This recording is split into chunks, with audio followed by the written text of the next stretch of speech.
மாட்டீங்க. நல்ல மழை பெய்யதான் போகிறது. இதுவரை கண்டிராத அறுவடை நீங்க சுமக்க போறீங்க. உங்க குடும்பம் எல்லாம் பூத்து குலுங்க போகுது. கட்ட முடியாத அந்த வீடை நீ கட்டி முடிக்க போகிற. வாங்க முடியாதுன்னு சொன்ன நிலத்தை வாங்கி முடிப்ப.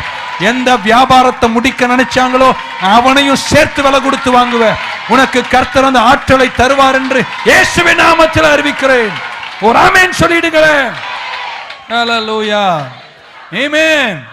In the same place, பக்கம் சொல்லுங்க, அதே இடத்துல, இந்த பக்கம் அதே பங்குல, இந்த பக்கம் அதே பொக்கிஷத்துல, எங்கே வெட்கப்பட்டியோ, எங்கே நாணம் அடைஞ்சியோ, எங்க ஒன்றும் இல்லைன்னு சொன்னாங்களோ, எந்த வியாபாரத்தில் உன்னை நாசமாக்குனாங்களோ, எந்த காரணத்திற்காக உன்னை ஏளனம் பண்ண அதே காரணத்தில் உன்னை கர்த்தர் உயர்த்துவார். அதே பங்குல அதே பொக்கிஷத்துல இரட்டத்தனையான பலன்களை தந்து எங்கே இல்லைன்னு சொன்னாங்களோ அங்கேயே